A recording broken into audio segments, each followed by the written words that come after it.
Just wait for a few people to tune in. Thursday night.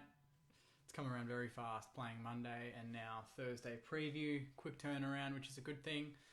Welcome, guys. Thanks for tuning in. We'll just wait for a few more people and then we can talk about the Port game. Feels like yesterday that I was just reviewing the Monday night game, so it's a very quick turnaround, but yeah, very excited. Very interesting changes too. We'll talk about that. A few surprises there. I was going to put down money that Hanbury was going to play.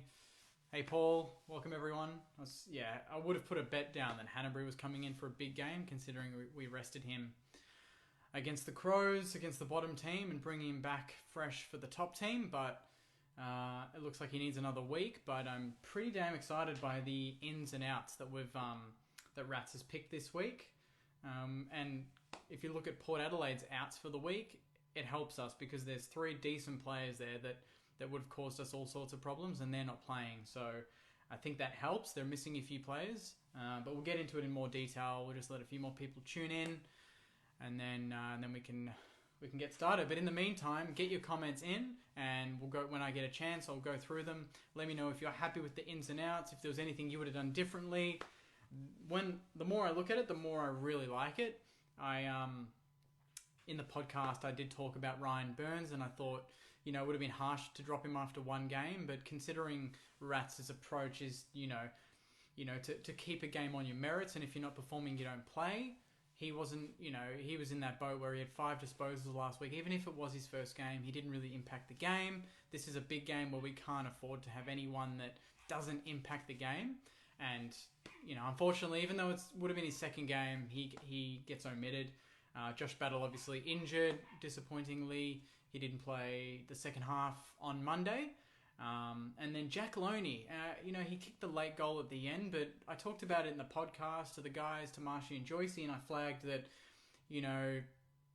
he's just not doing enough for me. And I've said that for a few weeks. I've said that, for a small forward to have kicked only 5 goals in 7 games, when you've got a first-year player like Max King kicking 10 or whatever it is, and then you see Dan Butler, who plays a similar position to Loney, kicking 13 and being equal second in the common medal, you're not doing your job. And Dean Kent stood up. So, having Loney, Kent and Butler is probably too many against Port. And when you look at our ins, which I'll talk about in a second, they're all runners, they're all endurance players, they've got speed, they've got excitement, and they can all rotate in that forward role, which is really exciting because it adds strength to our midfield, and that's what we needed, I thought, going into a game against Port Adelaide, because that's one of their biggest strengths. You've got players like Ollie Wines, Robbie Gray, Amon, Travis Boak, obviously there, who kills us every time. There's a lot of players there that can go through the midfield. Hamish Hartlett does that a little bit. So Port Adelaide's key strength is their midfield, their clearance work. They're very high in clearances. They get a lot of the ball. I was looking at their stats prior to coming on, and we're pretty close with them in a lot of ones. They're marginally better in contested ball, in clearances. Their disposal efficiency is a little bit higher, but on the surface, it's a pretty tight game when it comes to the stats, and that's what gets me really excited about this, because I think they've beaten they've won the games they've been handed. They haven't really, they faced Brisbane a few weeks ago. That was their big test. They struggled. They were very lucky to beat Carlton on the weekend, and I have a thought that if they had lost that game to Carlton the way they did, or the way they could have, they'd be much more up for the game against us on the weekend. But I think them getting over the line could maybe give them a little chance of being complacent. But the fact that it's now at Adelaide Oval, they've got supporters. It's their first game there in a while. They're top of the ladder. They're 6-1. We could have been there too. They'll definitely be up for it. But I have a cheeky feeling that with the ins that we've got, we're going to trouble them. And the key thing that Carlton did to them last week was they ran and they used speed. They took the game on. Port Adelaide aren't a lightning fast team. They like to hold possession. They have a lot of marks. They have a lot of kicks. They don't really run and gun. They don't handball and take the game on as much as most teams, like a Richmond, which kind of plays into our hands because we're a pressure team. We like teams to play on because that means that the ball's in motion, means more tackles. But where I see us getting Port Adelaide is, the space. We're used to playing at Adelaide Oval now. We've had the game there. We got the win. We got the monkey off the back. And we've got players coming in, and we'll talk about them now. We've got Jack Sinclair, who hasn't played all season. He's a player that we haven't seen get a go under Brett Ratten, and that's what I'm excited about, is that we've all got this vision of Sinclair being this good ball user, good runner, endurance athlete, but he never got enough of it under Richo. He was never utilised under Richo. He was kind of left on the wing. He'd get his 10 to 13 touches a game, and every time he got the ball, he used it, but he just didn't get it enough. I'm really excited to see his improvement under Brett Ratten. I think that clearly, he's had things to work on in his 6 or 7 weeks this season. He's had a lot of pracky games to play in, to get fitness, to get his confidence up, and clearly he's got a different role under Rats. So I'm really keen to see what happens when he comes in. The other one's Matty Parker. This is a player that everyone has been wanting to, asking me, messaging me, DMing the Saints TV Instagram saying, Jake, why isn't Matty Parker getting a go? Is he injured? Is this and that? I'm like, honestly, I don't know, guys. Like, he was fit, he's training, he's just never been selected, and I think, we've had players in a similar position, in the forward line. Battle's been fit, he's played that kind of half forward flank sort of role. You've got Loney, Burns, you've got Dean Kent coming in and rotating, you've got Gresh rotating there. So we've had a lot of players in that similar position, but against Port, I think Parker could be a real X factor. He's got, we all know he's got explosive pace, but the one thing that a lot of players that have explosive pace don't have is size, and he has size. He's 6'2" or something. He's a big boy. He can easily take a key possession player in Port Adelaide's defence, and that's the thing that I think we're looking to exploit, because if you look at Port's defence, they're not overly experienced. You look at players like Bonner, you've got Mackenzie, you've got Tom Cleary, you've got Hamish Hartlett, who's a gun, you've got Tom Jonas, who's pretty solid, and then you've got Darcy Byrne-Jones, and they've all got really good, some of them have got good experience in Hamish Hartlett and Tom Jonas, but in general, they're pretty inexperienced. And I think compared to our backline, which looks pretty settled now with Caulfield, you've got Wilkie, Carlisle, Dougal Howard.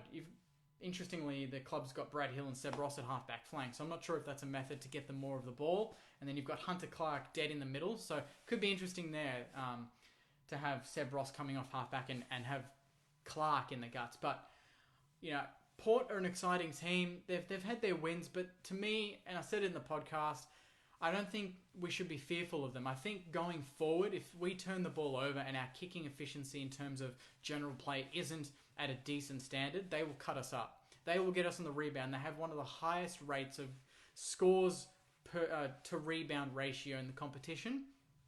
And that's the slingshot tactic. They absorb the pressure, they get the turnover. It's similar to us. We get the turnover, they slingshot it up the other end, they isolate someone like Dixon, who's number 1 in the AFL for, I think, contested marks as well as goals. So he's the prime forward or full forward in the competition at the moment. And then they get their goals from that. And then they've got players like Rose, they've got Robbie Gray, they've got Butters, they've got Pal Pepper, and they've got Todd Marshall there doing a solid position in the forward line. So they're a decent team. Obviously, they're top of the ladder, but I don't think we should be going into this, fearing them. I think we've gotten past those teams. We played Richmond. We did a good job there. We played the Bulldogs. We did a good job there. Collingwood, to me, is still a better team than Port Adelaide.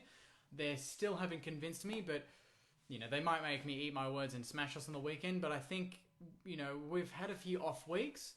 We weren't our best against Carlton. We weren't obviously our best against Fremantle. We were okay against Adelaide, a bit better in patches, but I think playing a team like Port Adelaide, where they're the favourites, we don't have all the pressure like we've had the last couple of weeks being favourites. I think that'll benefit us a lot. And I think on paper, we have got serious speed. You've got Zach Jones, you've got Brad Hill, you've got Nick Hind coming in, you've got Matty Parker coming in.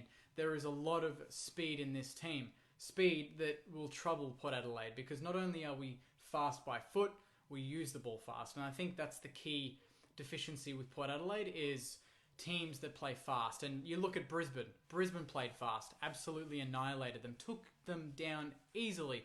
Carlton conceded the first 3 goals last week, then they bounced back with the next 4 and led pretty much all day until they lost after the siren. But they got into a winning position because they were willing to take the game on. That's how you can beat Port.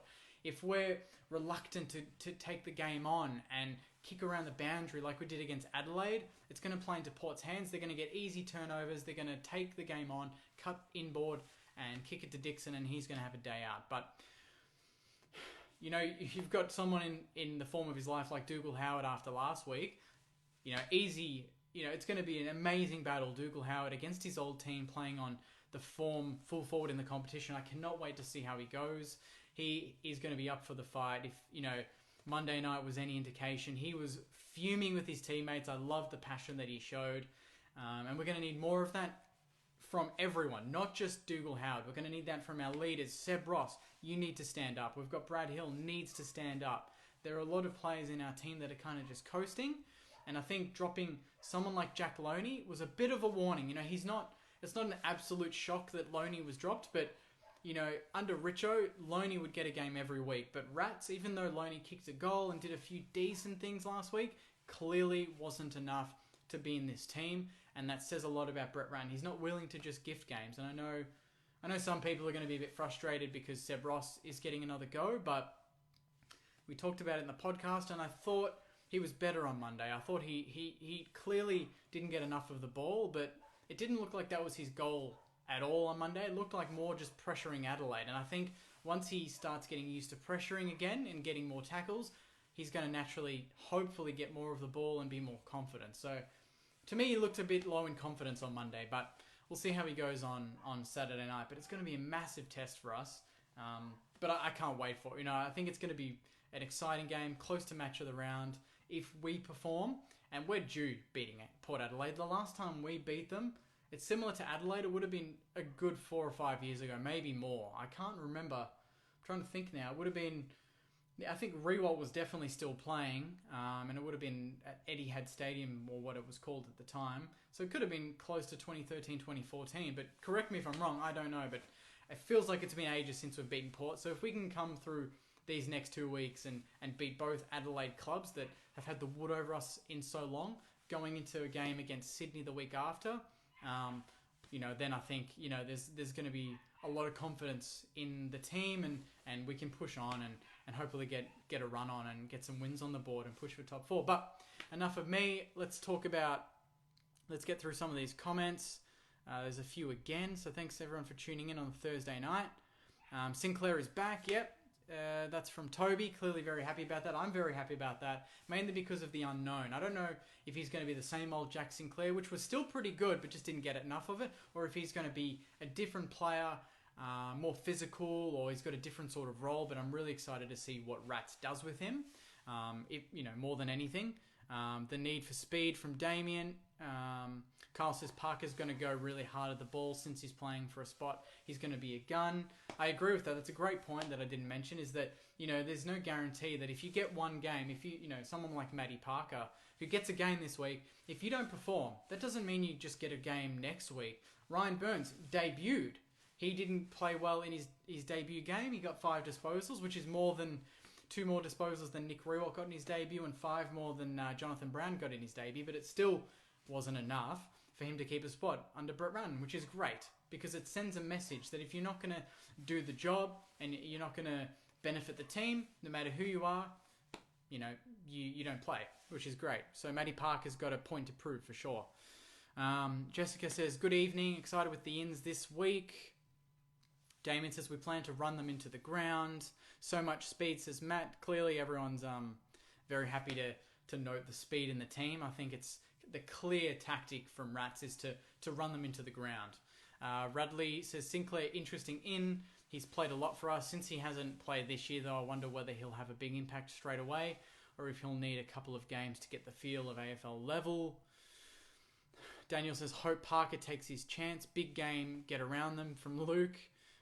Really hope Matty Parker does well. He has real X-factor. Seb Ross must be hanging by a thread. I agree with that. I think this is the one game where we can say if Seb Ross does not perform, there are players that can come in, maybe a fit Dan Hanbury next week that can come in and take his position. But, considering after this we've got 4 games in 15 days or whatever it is, there's going to be quick turnarounds. It would not surprise me if Brett Ratten rests Brad Hill and Seb Ross and brings in, gives Sinclair a run of games with Dan Hanbury and these sort of guys. When we really know it's probably because of form that players get dropped, but if they're listed as, kind of needing a rest, it wouldn't surprise me if that happened for Seb Ross or Brad Hill. Jim says, hey Jakey, hope you're well, mate. What's your thoughts on Matty Parker? I love it. I'm well, thanks for asking, Jim.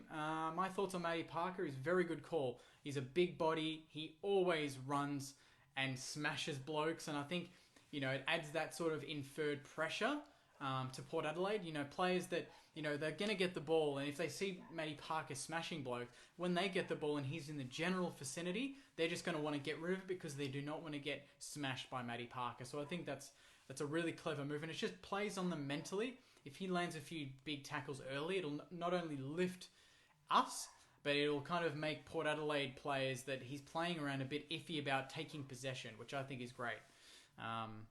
Connor says, do you see Bytel playing with the quicker turnarounds? 100% I think that he will. I think Burns and Bytel will be rotated in and out where Rat sees fit. And it's good to have that depth because we're going to need it. Seb Ross, Brad Hill, maybe Billings will need a rest at some point.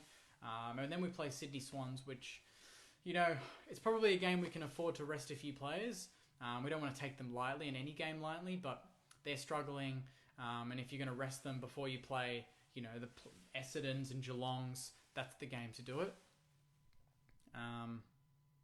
Michael says, thinking we're a sniff with all Port's outs. Sad about Burns, but hopefully he can play his way in. Interesting ins from Rance, but how can we not trust him? Very good call. Should the Saints have brought back Hanbury this week? That's from Matthew Harper. Bit of experience would have been good, but he's had a history of, we've had a history of bringing players in a bit early, like Geary last season, and it hurts them. They get re-injured. I think, in this exact game last year, we brought Geary back in after his surgery, and then he re-injured himself and was out for pretty much the rest of the year. So I don't think, he's clearly not in because he's not ready. So, that's a good call. You can't force him in for the sake of it. I think easing him back in against Sydney, where we need to rest a few players potentially, to plan for the quick turnarounds, might be a smarter way to go about it. Jason says, thinks Rats was watching Carlton's speed trouble Port going with his team. Agreed. It would not surprise me if Ratton was watching that game. He would obviously be watching that game very closely and see how Carlton troubled Port. And, I watched it last week, and just from the first 10 minutes, all I noticed was Carlton deliberately spread the Port players. Port are very good as a collective, but what Carlton did was, utilise the space of the ground. I think they played them, I think it might have been at the Gabba, and the forward line was very isolated. Mackay was over here, Casbolt was over here, and McGovern was here with the smalls. Jack Martin kind of roaming in between the lines. They gave them a lot of space between players, and they kicked it to the one-on-ones and backed the Carlton players to win the one-on-ones. And early on, for most of the game, Carlton were winning the one-on-ones, and it got them a lot of score, which put Port Adelaide under pressure. And I see that happening on the weekend. If we can isolate Max King with inexperienced defenders like Mackenzie that Port have, it's going to give them a lot of trouble. Then we have, King's going to either win it in the air, or he's going to bring it to ground, and we know what Dan Butler can do and what Jade Gresham and Dean Kent can do at ground level. So that's the way I see us playing, and if we can execute that for 4 quarters, then we're going to be in with a big shout of beating a top team, that's for sure. James is interesting with Parker back in. He reminds me of a Michael Walters sort of player, explosive and unpredictable. He could unsettle Port Adelaide's defence. Good call. Why is Ross getting selected week after week? That's from Matty. Yeah, I can't tell you. He's clearly doing something right. And if anything, he's kind of an extra worry for Port Adelaide. I mean, he's not in the form that worries a team, but you don't want to just let him roam around because he'll get 35 touches and maybe on a good day he'll hurt you. So he's a sort of player that just having him on the field might give Port Adelaide midfields a bit of a headache. They can't just run off him. He's also, last week I think he had a run with role on one of the Crouch brothers. I think this week he might do the same. So if we turn him into a bit of a tagger and have someone like Jack Steele be the more cumulative sort of midfielder where he gets more of the ball, I think we're a benefit, because when Seb Ross was getting a lot of touches last season and getting votes and winning the best and fairest, Jack Steele wasn't getting a lot of touches. So I think if we reverse it, it's going to be more beneficial for us, because Jack Steele is clearly one of the form midfielders in the competition. He's kicking goals, he's setting up goals, he's tagging players out of the game. He's just a complete midfielder, and he would be rating pretty highly in the Brownlow at this point. If you took votes into consideration, he would be right up there. So I think having Ross kind of focus more on defending a player than attacking, I think will help him. Kind of simplify his game plan, I think. Hold Dixon and we win. That's from Gary. That's true. Dixon's kicked a bulk of their goals this season. I think he's kicked 15 or 16 this season. Mitch Marshall's done okay. Rose, their smalls are very good, so our defense needs to be on, because if we keep Dixon quiet, it doesn't mean that we're going to win the game. So I don't agree that we keep Dixon quiet and we win, because they've got Rose and Butters, who we all know are very, very good smalls, and then Robbie Gray, who, let's not even talk about what he did a few years ago with Paddy Ryder over the back, because Robbie Gray does that to everyone. He did it last week. He's the sort of player that rips opposition supporters' hearts out on a weekly basis, so we can't treat him lightly. We need to play 4 quarters. This is from John. Camden says Howard on Dixon is a certainty. If anyone knows how to stop him, it's him. Wouldn't be his first time either. Lucas says, great to see Parker back in the side. He adds a lot of pressure on the opposition and is so exciting to watch. Disappointed that Burns got dropped after his first game, though, and interesting to see Loney being dropped. Not surprised that Loney was dropped, in all honesty. That I could have called. Burns was a 50-50 for me. It was just whether... on merit, I thought he probably deserved to be dropped, because he only had 5 touches, didn't impact the scoreboard, didn't impact the game in any way. But, I'm so used to having a coach like Richo who would keep players in for so long for no reason. And I'm glad that Rats isn't that sort of coach. So, it clearly proves that, he's not willing to take shit from anyone, no matter if you're a player that's just had your first game and expect to have a few games to get caught up to speed of AFL football, or you're a Jack Loney who's played over 100 games or so and, is kind of used to being in the starting 22. So I think it puts everyone on notice, in a way, without dropping like a Ross or someone like that. Connor says, was mentioned in the podcast, what's with our third quarter woes? It's an interesting one. I think I don't know if it's the break itself, or we're ahead in most of the third terms, because we usually have pretty good first halves and then we just kind of start coasting, or it's a deliberate ploy to slow down and to preserve some energy. But yeah, I think it's, a lot of teams, Carlton start their games pretty slowly, so I think teams just kind of ebb and flow, and Port Adelaide have quarters where they're down. Teams don't play 4 quarters. Rarely does a team play 4 quarters. Watch Brisbane. They play 3.5 quarters or 3 quarters. They have an off quarter. Port Adelaide do the same. Geelong do the same. Collingwood do the same. Every team has an off quarter. We're just so used to, obviously we just mainly watch St Kilda, so we think it's just a problem with our club. But it's kind of a league thing. Not every team is going to play 4 quarters every week. That's asking too much, because momentum shifts are crazy in AFL football. It takes one free kick from the umpires, which we saw on Monday night, and that shifts the momentum back into Adelaide's favour. Then we kick a few goals, it shifts the other way. So that's just what AFL is. It's just a matter to me of, not so much that we drop off in third terms, but it's more when we drop off, we need to know how to preserve the scoreboard, how to make sure that when we're down, we can still defend well enough that a team doesn't kick 5 or 6 goals in a row like Fremantle did, or kick a couple of goals or have repeat inside 50s like Adelaide did on Monday, So that to me is more important than dropping, because we're going to have lapses in concentration, but that doesn't mean lapses in structure. I want to still have a good structure that keeps the opposition at bay, and then when that momentum changes back into our favour, then we can kick a score and then run away with it. So I think that's more maturity, if anything. I think we'll get used to it as we play more under Rats.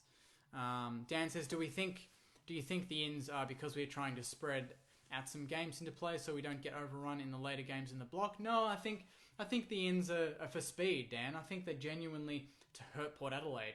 You know, Nick Hind is explosive. Matthew Parker is explosive. They can both go forward and do a role. And then you've got Sinclair who can play high half forward and obviously go into a wing position, which means, I think, someone like Jack Billings can be taken out from the wing position, put him in the guts, play him in the middle with Jack Steele and a Hunter Clark or a Jade Gresham. You've got the grunt, you've got the X factor of Gresham, then you've got the poise and efficiency of Billings in the midfield. It means we can afford to put Seb Ross somewhere else and have more rotation in the midfield. I think that's really important and one way that we can benefit more against Port Adelaide. Does Howard take Dixon? 100%, that's from Sam. Slingshotting off Seb's kicking from Scott. Farron says, can Seb Ross be used as a tagger instead of steal? Tag Boak, and if he gets 15 disposals, we won't be shitty about it. Free Steele up and win more footy. Exactly what I was mentioning before. Great point there, Farron.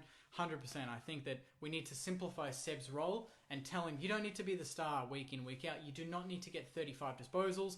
You need to go to Boak. He's going to hurt us. You getting 30 doesn't mean we win the game. If Boak gets 30, it means Porter in a good position to win the game. So if you can stop Boak, you're helping the team, and that is what leaders do. You know, they sacrifice their game to take down the game of the opposition, and I think that's something that hopefully we're slowly instilling in Seb's game, and I'll be interested to see where he starts at the first bounce, whether it's on Boak or on a lesser player. If it's on a big player like Boak, you can bet your dollars that we've probably said tag him out of the game. And I hope that's the case, because Boak is a gun and he's a barometer for Port Adelaide. When he's on, Porter on. Jeremy says, I like what we have done. I think we have every chance as long as we go in with the right attitude. Cooper says, surprise Parker is in, but no Robbo and Webster and Savage again piss me off. I'm not surprised there. Like, no Robbo, no Webster, no Savage. You're not going to take anyone out of the defence. Battle wasn't playing in defence. You know, we've replaced Ben Long. We've got one of the most settled defences that we've ever had. You know, we've got Caulfield, Wilkie, Howard, Carlisle, Clark, Geary going back there now. We've got plenty of rotation in the back line. I don't think we need to... Just because those players are available doesn't mean they just need to come in for the sake of it. They need to play a role. They need a position. And quite frankly, when you look at our lineup and the performance of the back line in recent weeks, I don't think there's any room for them. But it shows good depth, and I'm sure in the next couple of weeks, you know, we'll be rotating in the back line and getting those players in for a game. Jason says, short turnaround, but a massive opportunity. Looking forward to the game.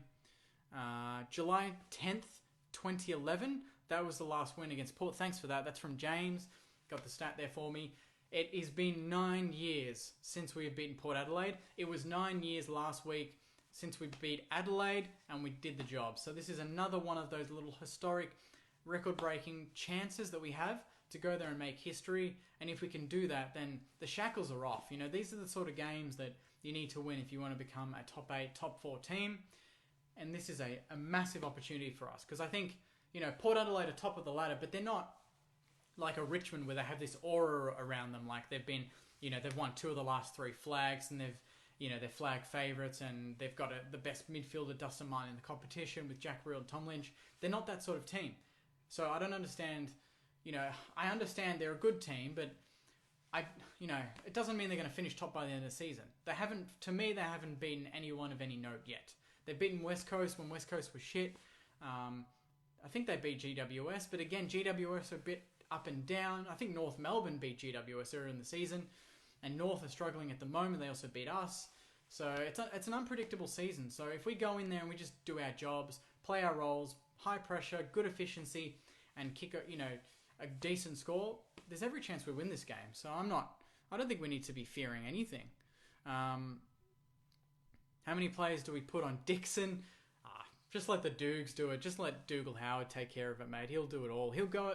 If any... I said in the podcast, it's not Howard manning up on Dixon. It is Dixon manning up on the Doogs. Because if Dixon doesn't give him any sort of accountability... Clearly, Dougal Howard loves roaming up to the forward 50 and just kicking a snag from 60 on the run. So... I love that it gives that accountability.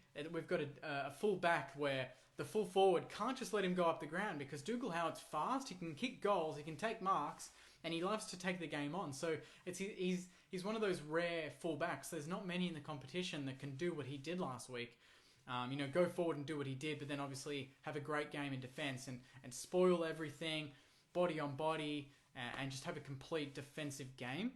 So I think we're very lucky to have him come to St Kilda after last season. So it just adds an extra bit of spice to this game that, we got one of Port's, exciting young defenders. Jack says, how are we going to go with the two talls going forward? What will the matchups look like? First of all, good comment. Max King, Tim Membry, obviously the two talls. Special shout out to Tim Membry. It's going to be his 100th game Can you believe that it's only going to be Tim Membry's 100th game? I mean, it feels like he's been around for a long time. He just doesn't look like a player that's only played 100. But we've got, Max King and Tim Membry there. Max King, he's already done it on, Wiedering. He's done it on defenders that are experienced. So the fact that he's probably going to get a Mackenzie or someone of that ilk that's inexperienced is going to help us. I think this is the sort of game that Max King can really announce himself. And he's done it in patches in games. I feel like if we have isolation with him and Membry, with Jonas, then it plays into our hands because I think we've got the forwards to kick a score. I don't necessarily think they have the individual defenders to take them on and hurt them. They've got a good collective defence, but I think it's more about their midfield and forward line than their defence being the reason that they're top of the ladder. I think we've got cleaner matchups in our defence to play on their forwards, especially with Westhoff being out. That's one big out for them because now it puts a bit more pressure on Dixon and an inexperienced Marshall to kick a winning score for them. But I see us playing isolation, keeping Max King one out, and then you've got Tim Membry who will roam up the ground, play that connect in the wing position or half back when we're kicking in from a behind, and then running deep and rotating with Max King. And then you've obviously got Rowan Marshall and Paddy Ryder still with that two ruck duo, and they've got a very inexperienced ruck, and Pete Nat or whatever his name is, the Carlton ruck, played on him last week, absolutely towed him. He's a very inexperienced ruck. Marshall and Ryder need to take him to the cleaners. This is a big opportunity for us to win the midfield battle solely because we have two solid rucks and they don't. And we've done that in the past where teams have had inexperienced rucks. We've had the two, they've taken them to the cleaners, we get the job done. So this is a very similar sort of setup where I hope they're rotating heavily in the ruck and working that ruckman over because it's going to give our midfielders first use, and it's going to, mean putting an inexperienced and undersized Port Adelaide defence under pressure. They're not the tallest defence. I just read a comment there. They're a very undersized defence. So if we can get the ball in the air and get a few contested marks early, it's going to put them under enormous pressure. What better result? What is this from Connor? What's a better result? Doing better this year or give Marshall more experience for further years? I'd love to do both, but I want to get wins on the board. I want to play finals. So I would go with the first option. Marshall, he's going to be a gun. He will get his experience and his time as the number one ruck. But I think for now, we want to play finals. And if anything, he will learn off Paddy Ryder. Paddy Ryder's an all-Australian ruckman. He'll get the experience from playing with him. Great job as always, Jake. Good to see Parker in. Thanks, Duncan. Thanks for the comment. Ross still inside due to doing his job given by the coach. That's from Peter. Steele for captain. If you've got super coach teams, make him captain because he's killing it. Can Brad Hill tackle this week for God's sakes? It's from Duncan as well. Hopefully he's due a big one. I know it's only on paper at the moment, but King and Gresh centre half forward, but can't work that out. It's going to change. Gresh is not playing centre half forward. He'll play in the midfield. After the amount of clearances that he got last week, he'll play in the midfield. Connor says, love your work, Jakey. Thanks, mate. Steele will be polling well for the Brownlow, 100%. Put him in the bin. I'm assuming you're talking about Ross. A lot of comments again. I'll go with the last one. Luke says, how do you like Parker in the side this week? I've answered that in the preview before, Luke, but I'll answer it again. I think it's exciting. I think he gives us another dimension in the forward line, but he can also go into the midfield and just have a 5-minute stint there where he just smashes into blokes and kind of plays as that human wrecking ball, and it kind of puts a bit of doubt in Port Adelaide's Port Adelaide mid's minds. When they get the ball and Parker's around, he is going to be tackling you. He's got the pace to catch you, and he's got the physicality to smash you into the deck. So I'm excited, guys. I'm really optimistic about this game. I think we're in with a big shout. If we're going to lose games against Fremantle, we need to stand up when we're underdogs against the top teams like we should on the weekend. I think we're used to playing on Adelaide Oval. We've got the monkey off the back, and I think we've got the strengths. Unlike some teams that Port Adelaide have played, they've played West Coast. They've played, the slower teams that don't use the ball as well. That's where they get hold of you because they will take over and they will, outpossess you. They'll have a lot of the ball. They'll get a lot of delivery to Dixon, but we've got the back line to handle Dixon. We've got the speed to hurt them on the break, and I think we've got the forward line to kick the winning goals. So the winning score, sorry. So I think we can go into this not being too focused on Port Adelaide's strengths and playing to our strengths, and I think that will hopefully go a long way to us beating the top team and securing hopefully a position in the top 4 because we're 4-3, and if we win here we'll be 5-3, and the top team Port will be 6-2. So it's a big chance to bridge the gap between the top 4 and the bottom half of the 8. So massive opportunity for us. Prime time Saturday night, Adelaide Oval. Hopefully the umpires aren't shit. Fingers crossed we don't get the same wankers that we got on Monday night. And hopefully it's a bit more of a more even game in terms of the umpiring. But regardless of that, I hope the boys are up for this, and I'm sure they will be, and we get the job done. But until then, guys, thanks for watching the preview. Hopefully you enjoy the rest of your week. Make sure to wear your masks, and if you're in Melbourne, and don't get the $200 fine. And I'll see you post-game Saturday night, hopefully to dissect a monumental win over the ladder-leading Port Adelaide Football Club. But until then, chat Saturday, and go Usainers.